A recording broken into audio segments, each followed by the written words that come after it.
Hello students, this is part 5 of the chapter Trigonometric Functions of class 11th Mathematics. In this video lesson, we shall learn domain and range of trigonometric functions.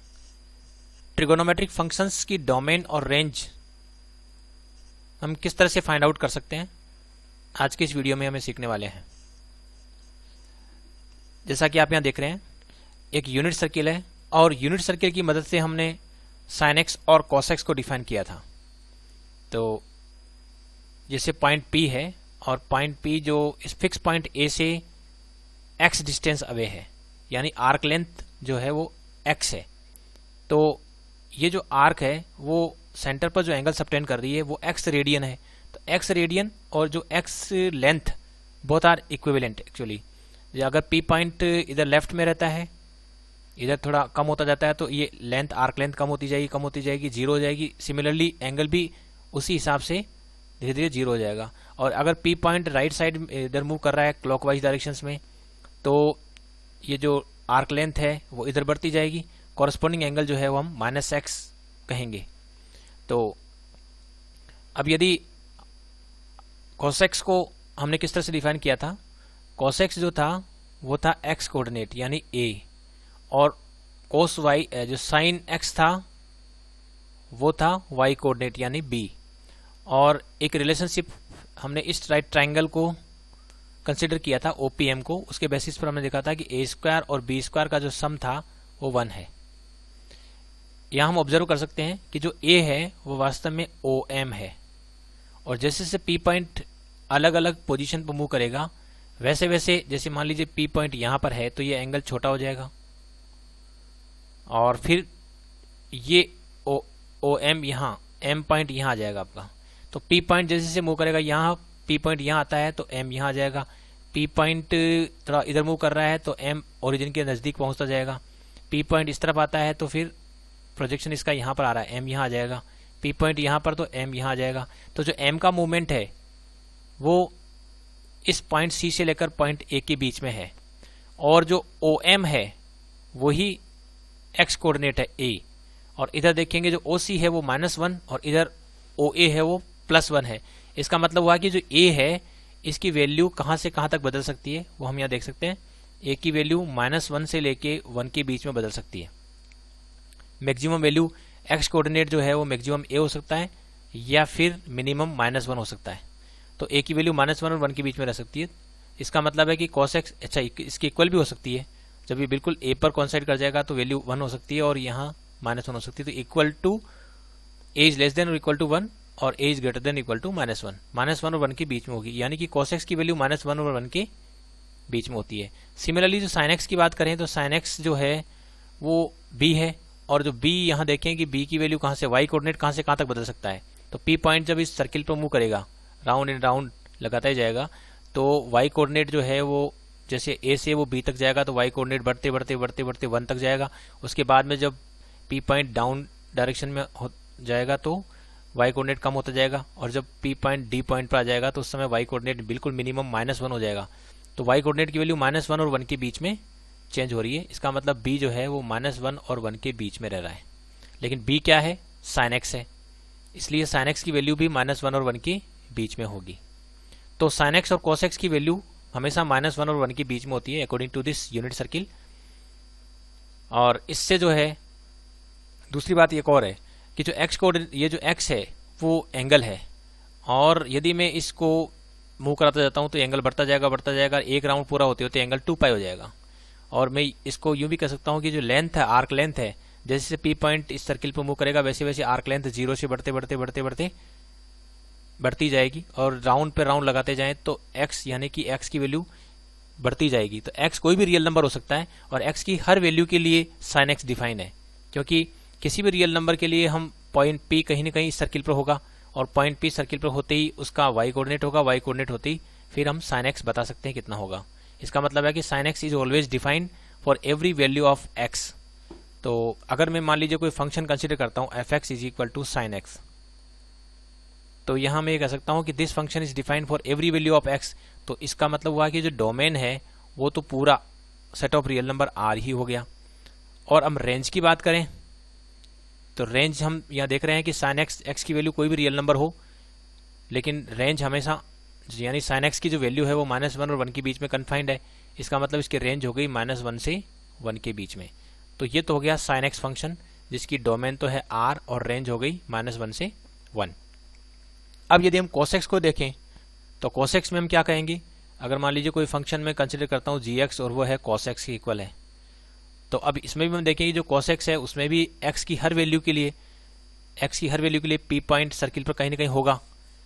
तो correspondingly हम p point का x coordinate always define कर सकते हैं, यानी कि cos x will always be defined for every real value of x। इसका मतलब इस gx का डोमेन भी क्या हो गया, r हो गया। और इसकी जो रेंज है वो यहाँ से आप देख रहे हैं cos x की वैल्यू -1 और 1 के बीच में होती है, इसलिए इसकी रेंज क्या हो गई, -1 से 1 के बीच में होगी। अब हम यदि tan x की बात करें तो एक नेक्स्ट पेज और ले लेते हैं। tan x की बात करें तो tan x होता है sin x upon cos x, और sin x की वैल्यू है b और ये है cos x है a, यानी it is the ratio of b to a। अब इस सर्किल में हम देखें तो a और b की वैल्यू कहाँ से कहाँ तक बदल सकती है, हम देखते हैं, चेक करते हैं। यहाँ शुरू में यहाँ पर देखें तो a और a की वैल्यू 1 और b की वैल्यू 0 है। जब p पॉइंट जब है चलते चलते इस पॉइंट पर आ जाएगा तो उस समय x कोऑर्डिनेट तो है, यानी ये a है, a तो है यहाँ 1 और b है 0। तो ये रेशियो कितना हो जाएगा, tan 0 की बात करें तो tan 0 हो रहा है यहाँ पर 0/1 यानी कि 0 हो रहा है। अब ये p पॉइंट जैसे जैसे ऊपर मूव करेगा वैसे वैसे क्या होगा, अगर p पॉइंट यहाँ से a से b की तरफ मूव कर रहा है तो क्या होगा, p moves from a to b, a से b की तरफ मूव कर रहा है, वैसे वैसे क्या होगा, जैसे जैसे इधर जाएगा वो पॉइंट तो ये वापस ओरिजिन की तरफ आ रहा है एक तरह से। यानी यहाँ अगर ओरिजिन है तो ये इसका x कोऑर्डिनेट तो हुआ a और ये y कोऑर्डिनेट b हुआ। तो जैसे जैसे पॉइंट p जो है b की तरफ मूव करेगा वैसे वैसे a कम होता जाएगा, a धीरे धीरे 0 हो जाएगा और यहाँ आते आते 0 हो जाएगा, और b की वैल्यू बढ़ते बढ़ते, अभी 0 है, b की वैल्यू बढ़ते बढ़ते 1 हो रही है। तो जैसे p moves from a to b तो क्या हो रहा है कि a तो हो रहा है डिक्रीज हो रहा है और जो b है वो इंक्रीज हो रहा है, b इंक्रीज हो रहा है। और अगर मान लीजिए कि एट b पर बात करें तो वहाँ पर b बिल्कुल ही 1 हो जाएगा बढ़ते बढ़ते, और a जो है वो घटते घटते 0 हो जाएगा। तो यहाँ अगर मैं tan π/2 की बात करूँ, क्योंकि b पॉइंट पर हम π/2 हो जाता है, तो tan π/2 कितना हो जाएगा, तो tan π/2 देखिए यहाँ पर b की वैल्यू है b/a होता है ये, तो b की वैल्यू यहाँ पर तो 1 है, ये 0 हो गई, तो ये नॉट डिफाइंड या यूँ को बहुत ज़्यादा बढ़ जाएगी, इसको हम इन्फिनिटी कहेंगे। तो tan π/2 कितना होता है, इन्फिनिटी होता है। इसका मतलब हुआ कि यहाँ तो 0 था और यहाँ इन्फिनिटी है, इसका मतलब tan थीटा जो है वो पूरी तरह से अनबाउंडेड है और इसकी वैल्यू कुछ भी हो सकती है, 0 से शुरू हो रही है, फिर धीरे धीरे जैसे जैसे a की वैल्यू कम होती जाएगी b की वैल्यू बढ़ती जाएगी, तो ये वैल्यू बढ़ती जाएगी और अनबाउंडेड हो रही है। फाइनली क्या हो रही है, π/2 पर जा जाते अनबाउंडेड हो रही है। इसका मतलब हुआ कि इसकी जो रेंज है उसमें ऑल पॉजिटिव रियल नंबर होंगे। और यदि हम यहाँ से यहाँ तक मूव करें, तो यहाँ तक आते आते ये -1, 0 है। तो यदि मैं tan π की बात करता हूँ तो tan π पर हो जाएगा b/a, तो b यहाँ पर 0 है, 0 ये तो वापस 0 हो रहा है, लेकिन यहाँ पर वैल्यू नेगेटिव रह रही है, यहाँ वैल्यू नेगेटिव है। तो ये सारी नेगेटिव रियल नंबर भी यहाँ कंसिडर हो जाएंगे, क्योंकि ये यहाँ पर इन्फिनिटी तक है। इन्फिनिटी तक अगर मैं इस यहाँ हल्का सा भी इस तरफ रहता हूँ तो यहाँ b की वैल्यू तो ऑलमोस्ट 1 है, लेकिन a की वैल्यू ऑलमोस्ट 0 है, a की वैल्यू तो almost very less negative number है, वेरी लेस नेगेटिव नंबर, और यहाँ b वेरी वेरी ऑलमोस्ट 1 है, b तो ऑलमोस्ट 1 और a ऑलमोस्ट नियर टू 0 और वेरी स्मॉल नेगेटिव नंबर है। तो tan थीटा यहाँ पर जो है, या tan x कहो, tan x यहाँ पर very very large negative number होगा। तो ये सारे नेगेटिव नंबर और सारे पॉजिटिव नंबर दोनों को ये काउंट करता है, यानी कि tan x जो है वो -इन्फिनिटी से लेकर +इन्फिनिटी के बीच में कुछ भी हो सकता है। इसलिए अगर रेंज ऑफ tan x की बात करें तो रेंज हो जाएगी इसकी टोटल रियल नंबर, सारे रियल नंबर, क्योंकि ऑल रियल नंबर्स ये गेन कर लेगा जब 0 से π की तरफ मूवमेंट हो रहा है। तो इसका मतलब है कि रेंज तो इसकी टोटल मिलाकर r ही हो गई। और x की हर वैल्यू के लिए डिफाइन है क्या, ये चेक करें तो हम देख रहे हैं कि x की वैल्यू जब पाई बाय 2 होती है तो ये नॉट डिफाइन हो जाता है। क्यों हो जाता है? क्योंकि cos x जहां जहां भी 0 होगा वहां पर tan x नॉट डिफाइन हो जाएगा। तो cos x कहां कहां 0 होता है? Odd multiple of pi by 2 पर ये जो है वो 0 हो जाता है। तो जहां cos x 0 होता है वहां पर उन पॉइंट्स को हटा देंगे तो रेंज निकल जाएगी। तो रेंज ऑफ tan x की बात करें तो रेंज ऑफ tan x ये डोमेन था। डोमेन ऑफ tan x कितना हो गया? r, क्योंकि x की हर वैल्यू के लिए नो ये रेंज ही था। रेंज जो थी वो हमने निकाली थी, रेंज कितनी थी? tan x थी। और अब हम जो है डोमेन की बात कर रहे हैं। डोमेन जो है वो क्या हो जाएगा? सेट ऑफ रियल नंबर, यानी x की हर वैल्यू के लिए डिफाइन है, लेकिन जहां पर भी cos x 0 होता है, x सच दैट जहां cos x 0 होता है उन पॉइंट्स को हमें हटाना पड़ेगा, वो डोमेन में नहीं आ सकते, क्योंकि जहां पर भी cos x 0 हो जाता है वहां पर tan x नॉट डिफाइन होता है। तो cos x 0 कहां होता है? वो हमें पता है कि जहां पर भी x की वैल्यू क्या हो जाती है? Odd multiple of pi by 2 हो जाती है, वहां पर cos x नॉट डिफाइन होता है। n belongs to z। तो ये सारी वैल्यूज हम r में से हटा देंगे तो वो डोमेन आ जाएगा। तो डोमेन ऑफ tan x कितना हो गया? Set of real number minus all those values of x where x is equal to odd multiple of pi by 2, वहां हम हटा देंगे उन सबको। तो ये इस तरह से इसकी डोमेन निकल जाएगी। रेंज में बिल्कुल प्रॉब्लम नहीं है। रेंज में हमने देखा था कि इन्फिनिटी तो रियल नंबर होता नहीं है, और इन्फिनिटी से बिलो कोई भी वेरी लार्ज नंबर आ ही जाएगा, क्योंकि b upon A ratio of b और a का है, और a अगर वेरी नियर टू 0 है तो ये वेरी लार्ज नंबर हमें मिल रहा है। इसका मतलब क्या है कि रेंज में हमें वेरी लार्ज नंबर भी मिल जाएगा और वेरी लार्ज नेगेटिव नंबर भी मिल जाएगा। तो इसलिए इसकी जो रेंज है वो टोटल r ही हो गई है। एक पेज और लेते हैं। तो इसमें हमने देखा है कि जो tan x है, अगर मैं कोई फंक्शन लेता हूं, उस फंक्शन को नाम दे देता हूं fx is equal to tan x है। तो अभी हमने देखा कि इसकी जो रेंज है वो तो r ही है, और जो डोमेन है, डोमेन में हमें ध्यान रखना पड़ेगा। डोमेन में हम x जो सेट ऑफ रियल नंबर है उनमें से उन पॉइंट्स को हटा देंगे जहां पर cos x की वैल्यू 0 हो रही है, उन x को हटा देंगे जहां cos x की वैल्यू 0 हो रही है, क्योंकि जहां cos x की वैल्यू 0 होती है वहां पर tan x डिफाइन नहीं होता है। तो r में से माइनस कर देंगे हम all those x such that x is equal to 2n plus 1 pi by 2, जहां n बिलोंग्स टू z। ये तो इसका हो गया डोमेन और रेंज। इसी तरह से यदि मान लीजिए अब की बार एक फंक्शन fx ले लेते हैं, वो ले लेता हूं मैं cot x। तो cot x जो है इस तरह से डिफाइन होता है cos x upon sin x।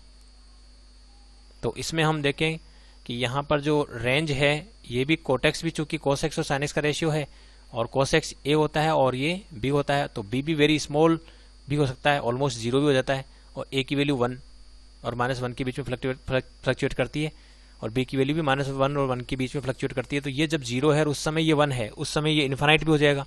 इसका मतलब है कि ये पॉजिटिव रियल नंबर भी हो सकता है, very large positive real number भी ये गेन कर सकता है, और वेरी लार्ज नेगेटिव नंबर भी ये हो सकता है। इसका मतलब रेंज तो कंप्लीट हो गई। इसका जब हम ग्राफ बनाएंगे वहां से भी पता लग जाएगा कि रेंज जो है वो complete set of real number हो सकती है। और इसका जो डोमेन हम दिखा लेंगे, तो डोमेन में हमें ध्यान रखना पड़ेगा कि डोमेन में हम क्या करेंगे कि जो सेट ऑफ रियल नंबर है x, क्योंकि x की हर वैल्यू, x की जिन जिन वैल्यू के लिए cot x डिफाइन है केवल उनको लेना है।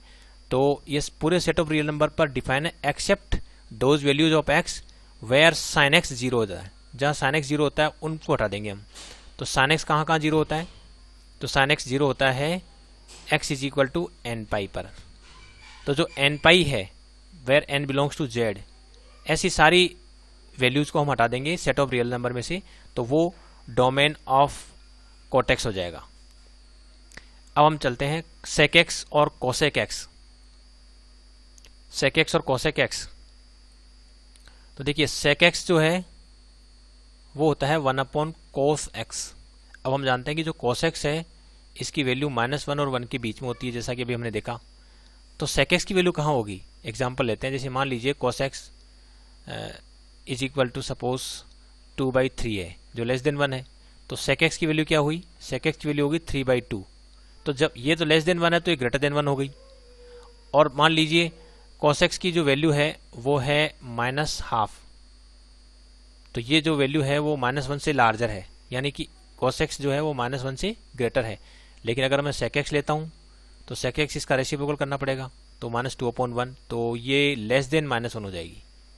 अगर ये ग्रेटर देन -1 है तो ये लेस देन -1 हो जाएगी। इसका मतलब क्या हुआ कि क्योंकि यहाँ न्यूमरेटर हमेशा ही cos जो है फ्रैक्शन की फॉर्म में होगा, और फ्रैक्शन की फॉर्म में होगा तो न्यूमरेटर हमेशा, न्यूमरेटर की जो न्यूमेरिकल वैल्यू है वो कम होगी एज कम्पेयर टू डिनोमिनेटर, और जब रेसिप्रोकल लेंगे तो न्यूमेरिकल की, न्यूमरेटर की जो न्यूमेरिकल वैल्यू है वो ज़्यादा हो जाएगी एज कम्पेयर टू डिनोमिनेटर।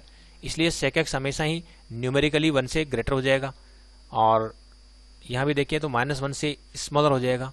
या यूँ कह सकते हैं कि जो sec x है, अगर नंबर लाइन पर हम प्लॉट करें तो नंबर लाइन पर यदि मैं -1 और 1, तो मैं कहूँगा कि cos x की जो वैल्यू होती है वो -1 और 1 के बीच में होती है। इसी तरह से sin x की वैल्यू भी क्या होती है, -1 और 1 के बीच में होती है।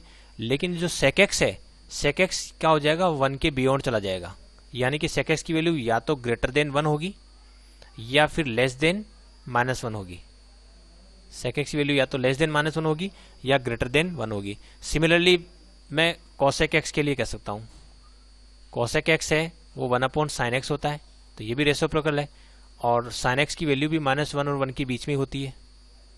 तो इसके बेसिस पर मैं कह सकता हूँ कि जो cosec x है, since it is the reciprocal of sin x, तो sin x यदि -1 और 1 के बीच में है तो cosec x 1 के बियॉन्ड हो जाएगा, या तो cosec x की वैल्यू ग्रेटर देन 1 होगी या cosec x की वैल्यू लेस देन -1 होगी, तो cosec x इसके बियॉन्ड होगा। तो इसके बेसिस पर मैं रेंज तो डायरेक्ट कह सकता हूँ कि रेंज ऑफ sec x कहो या फिर रेंज ऑफ cosec x कहो, दोनों की जो रेंज है वो all set of real number except those which are in between -1 और 1, यानी sec x और cosec x की जो वैल्यू है वो कभी भी -1 और 1 के बीच में नहीं होगी। तो -1 और 1 को छोड़कर, या यूँ कहो -1 और 1 के बीच के सारे जो रियल नंबर्स है, पूरे इंटरवल को यदि हम रिमूव कर दें, ओपन इंटरवल -1 to 1 रिमूव कर दें सेट ऑफ रियल नंबर में से, तो वो रेंज ऑफ sec x या रेंज ऑफ cosec x को रिप्रेजेंट करेगी। और रही डोमेन, तो डोमेन हम वैसे डिफाइन करेंगे जैसे कि हमने tan x और cot x में किया था। तो यहाँ देखिए sec x जो है 1/cos x है, तो जहाँ जहाँ भी cos x 0 होता है वो सारी वैल्यूज ऑफ x हमें रिमूव करनी पड़ेगी from the set of real number, उससे डोमेन निकलेगा। तो sec x का यदि मैं डोमेन निकालूं तो ऐसे लिखना पड़ेगा कि domain of sec x will be equal to all real values minus x such that cos x is equal to 0। जहाँ भी cos x 0 होता है उन पॉइंट्स को हम हटा देंगे या उन रियल नंबर्स को हटा देंगे जहाँ cos x 0 होता है, तो बचे हुए जितने भी रियल नंबर है वो डोमेन में हो जाएंगे। तो डोमेन हो गई x such that x is equal to odd multiple of π/2, क्योंकि ओड मल्टीपल ऑफ π/2 पर cos x 0 होता है, इस तरह से, और n बिलोंग्स टू z। इसी तरह से जो डोमेन ऑफ, यदि मैं डोमेन ऑफ sin x लिखूं तो वो भी लिख सकता हूँ, डोमेन ऑफ cosec x लिखूं तो domain of cosec x will be equal to r minus x such that, कि cosec x 1/sin x होता है, तो जहाँ भी sin x 0 होता है उन सभी पॉइंट्स को हम हटा देंगे। तो sin x कहाँ 0 होता है, x सच दैट जहाँ x is equal to n π और n बिलोंग्स टू z, इन सब पॉइंट्स को हम हटा देंगे सेट ऑफ रियल नंबर में से, तो वो डोमेन ऑफ cosec x हो जाएगा। तो इस तरह से हम डोमेन ऑफ sec x और cosec x फाइंड आउट कर सकते हैं और रेंज हम फाइंड आउट कर सकते हैं। अब इन सभी को यदि मैं समराइज करूं एक की पेज पर तो हम किस तरह से लिखेंगे,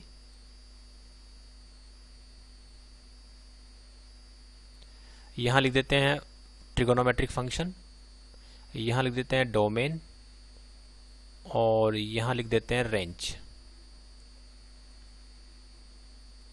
सबसे पहले लेते हैं sin x। sin x में हमने देखा था कि ये x की हर वैल्यू के लिए डिफाइन है, क्योंकि ये y coordinate of point p होता है, तो x चाहे कितना ही वो p पॉइंट पूरे सर्किल पर कितनी बार मूव कर ले, y कोऑर्डिनेट हमेशा डिफाइन होता है, इसलिए इसमें x की हर वैल्यू के लिए sin x डिफाइन है, इसलिए डोमेन तो पूरा set of real number r हो गया। और रेंज में देखेंगे कि जो y कोऑर्डिनेट कहाँ से कहाँ तक बदल सकता है, तो देखा था हमने कि -1 से लेकर 1 तक बदल सकता है, तो ये रेंज हो गई। इसी तरह से cos x की बात करें तो cos x में भी डोमेन तो वही r, और जो रेंज है वो -1 से 1 के बीच में हो जाएगी। tan x की बात करें तो tan x x की हर वैल्यू के लिए डिफाइन नहीं है, उसमें से क्या करना पड़ेगा, इस r में से हमें वो वैल्यू हटानी पड़ेगी जहाँ पर cos x 0 होता है, क्योंकि tan x sin x upon cos x होता है, तो जहाँ cos x 0 होता है वहाँ tan x नॉट डिफाइन।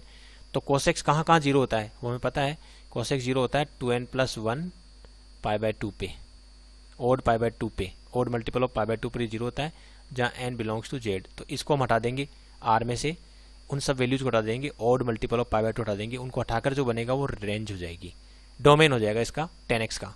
और रेंज में हमें बिल्कुल प्रॉब्लम नहीं है, ये complete set of real number को कवर करता है। और कोटेक्स की बात करें तो कोटेक्स भी रेंज तो पूरी सेट ऑफ रियल नंबर आ रही होती है, लेकिन ये कहाँ कहाँ नॉट डिफाइन होगा, क्योंकि कोटेक्स होता है cos x upon sin x, तो जहाँ भी sin x 0 होता है उन पॉइंट्स को हटाना पड़ेगा, और sin x 0 होता है मल्टीपल ऑफ पाई पे, तो वो पॉइंट हम हटा देंगे। तो r में से यदि हम n पाई को हटा देते हैं तो वो सेट ऑफ जो रियल नंबर्स एक्सेप्ट n पाई, वो जो है वो डोमेन हो जाएगा। इसी तरह से sec x की बात करें तो sec x में क्या होगा, ये 1/cos x होता है, तो 1/cos x के हिसाब से देखें तो इसमें डोमेन r में से हमें वो पॉइंट्स हटाने पड़ेंगे जहाँ cos x 0 होता है, तो इसकी जो डोमेन है वो वैसी होगी जैसी tan x की होती है। तो इसमें भी हम 2n+1 π/2 और n बिलोंग्स टू z, ये इसकी डोमेन हो जाएगी। इसी तरह से अगर cosec x को देखें तो cosec x की जो डोमेन है वो हो जाएगी कोटेक्स की जैसी। कोटेक्स में भी जहाँ sin x 0 होता है उनको हटाना पड़ता है, क्योंकि cot x cos x upon sin x होता है, और ये भी 1/sin x होता है, तो जहाँ भी sin x 0 होता है वहाँ हटाना पड़ेगा। तो sin x 0 होता है जहाँ x की वैल्यू n पाई होती है, तो उनको हम हटा देंगे, तो ये इसका डोमेन हो गया। अब रही रेंज, तो sec x जो कि cos x का रेसिप्रोकल है, तो cos x -1 और 1 के बीच में होता है, तो इसका रेसिप्रोकल -1 और 1 के बीच में कभी नहीं होगा। इसका मतलब हुआ कि सेट ऑफ रियल नंबर में से हम इस ओपन इंटरवल को हटा देंगे। और इसी तरह से cosec x, इसका क्योंकि ये sin x का रेसिप्रोकल है, sin x -1 और 1 के बीच में होता है, तो इसमें से r में से हम ओपन इंटरवल -1 हटा देते हैं, क्योंकि cosec x की वैल्यू कभी भी -1 और 1 के बीच में नहीं होगी। हाँ, -1 और 1 हो सकती है, इसलिए हमने क्लोज इंटरवल हटाया नहीं। ओपन इंटरवल हटाने का मतलब है कि इस sec x की रेंज में -1 हो सकता है, 1 हो सकता है, sec x की वैल्यू -1 और 1 हो सकती है, लेकिन -1 और 1 के बीच में नहीं हो सकती।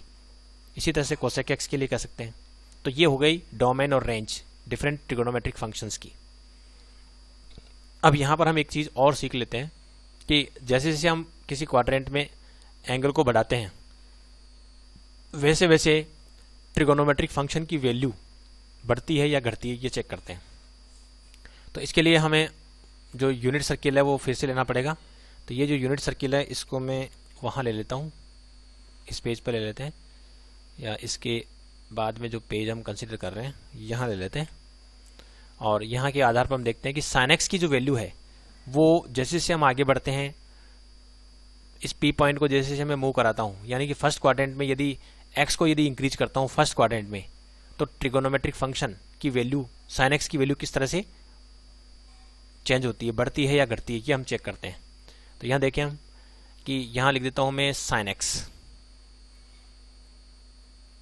और हम जानते हैं sin x जो है वो a के इक्वल होता है, b के इक्वल होता है, क्योंकि y कोऑर्डिनेट है। और अब हम देखते हैं कि फर्स्ट क्वाड्रेंट में जैसे से मैं x की वैल्यू बढ़ाता हूँ वैसे वैसे क्या होता है, सेकंड क्वाड्रेंट में क्या होता है, थर्ड क्वाड्रेंट में क्या होता है, और फोर्थ क्वाड्रेंट में क्या होता है। तो जैसे से अगर मान लीजिए मैं x की वैल्यू इंक्रीज करता हूँ, as x increases what happens, ये देखना चाहता हूँ। तो जैसे से मैं x को इंक्रीज करता हूँ वैसे वैसे y कोऑर्डिनेट बढ़ता जाएगा। b जो है वो y कोऑर्डिनेट है, sin x क्या है, y कोऑर्डिनेट है। और जैसे मैं p पॉइंट a से b की तरफ जाएगा तो ये x एक्सिस के ऊपर और ऊपर होता जा रहा है, तो y कोऑर्डिनेट यानी b की वैल्यू बढ़ती जा रही है। तो फर्स्ट क्वाड्रेंट में ऑब्वियसली sin x की वैल्यू बढ़ती जाएगी। और सेकंड क्वाड्रेंट में हम देखें कि x की वैल्यू जैसे जैसे बढ़ेगी वैसे वैसे क्या होगा, x की वैल्यू बढ़ने के साथ साथ सेकंड क्वाड्रेंट में y वापस कम होता जा रहा है, इसलिए सेकंड क्वाड्रेंट में sin x की वैल्यू घटती है। थर्ड क्वाड्रेंट में हम देखें, थर्ड क्वाड्रेंट में और फर्दर डिक्रीज होते होते ये -1 तक पहुंच रही है, तो इसलिए थर्ड क्वाड्रेंट में भी डिक्रीज हो रही है। फोर्थ क्वाड्रेंट में हम देखें तो फोर्थ क्वाड्रेंट में इंक्रीज हो रही है। cos x चेक करते हैं, cos x होता है a, यानी कि x कोऑर्डिनेट, यानी y एक्सिस से पॉइंट p कितनी डिस्टेंस अवे है, ये जो ए है, तो हम देख रहे हैं यहाँ पर जो है एक्स कोऑर्डिनेट पॉइंट पी का सबसे ज़्यादा है 1, और फिर जैसे जैसे ये फर्स्ट क्वाड्रेंट में एक्स की वैल्यू बढ़ते यहाँ तक पहुँचती है, यानी π/2 तक पहुँचती है। फर्स्ट क्वाड्रेंट में जैसे जैसे एक्स इंक्रीज होता है वैसे वैसे क्या होता है कि ये जो एक्स कोऑर्डिनेट है वो घटता जा रहा है। इसका मतलब क्या है कि एक्स कोऑर्डिनेट घटने का मतलब cos x की वैल्यू फर्स्ट क्वाड्रेंट में घटेगी। और सेकंड क्वाड्रेंट में हम देखें तो cos x की वैल्यू फर्दर डिक्रीज होते होते -1 तक जा रही है, तो सेकंड क्वाड्रेंट में भी cos x डिक्रीज हो रहा है। थर्ड क्वाड्रेंट में हम देखें तो ये वापस जीरो की तरफ आ रहा है, यानी कि धीरे धीरे लेस नेगेटिव होते होते जीरो हो रहा है। इसका मतलब ये बढ़ रहा है, क्योंकि मोर नेगेटिव था, पहले मोर नेगेटिव हो रहा था, अब वापस लेस नेगेटिव होता जाते जीरो की तरफ आ रहा है, तो अब बढ़ रहा है। और फिर यहाँ से 0 से 1 तक पहुँच रहा है, तो फोर्थ क्वाड्रेंट में भी क्या हो रहा है, ये बढ़ रहा है। तो ये तो हुआ इसका। अब हम देखते हैं tan x की वैल्यू। तो tan x होता है b/a। तो यहाँ देखिए फर्स्ट क्वाड्रेंट में b बढ़ रहा है और a घट रहा है। b तो बढ़ रहा है, न्यूमरेटर तो बढ़ रहा है और डिनोमिनेटर घट रहा है।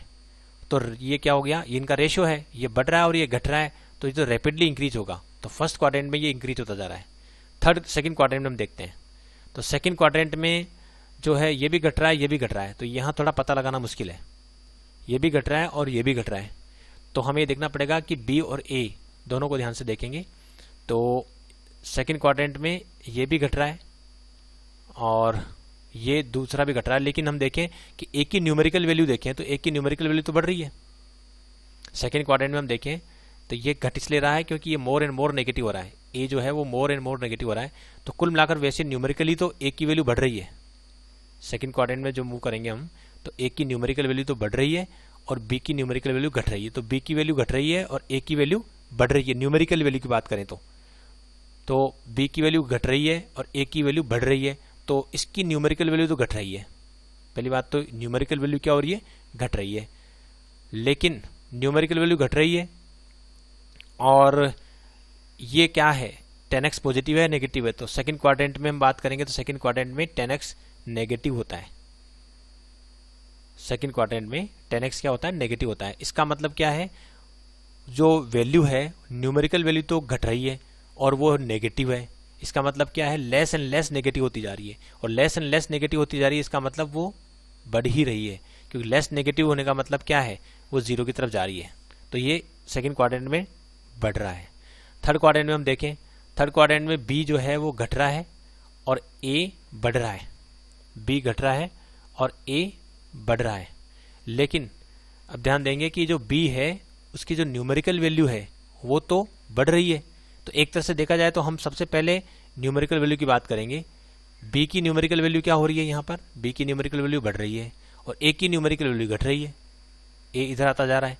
तो एक तरह से देखा जाए तो बी तो न्यूमेरिकल वैल्यू के हिसाब से देखें तो बी क्या हो रहा है, बी तो हो रहा है बढ़ रहा है और ए घट रहा है। तो बी बढ़ रहा है और ए घट रहा है, तो इनका जो रेशियो है, रेशियो की न्यूमेरिकल वैल्यू तो बढ़ ही रही है और है भी पॉजिटिव। ये तो पॉजिटिव वैल्यू बढ़ती जा रही है। tan x थर्ड क्वाड्रेंट में पॉजिटिव है, तो पॉजिटिव वैल्यू बढ़ती जा रही है, तो थर्ड क्वाड्रेंट में भी ये इंक्रीजिंग है।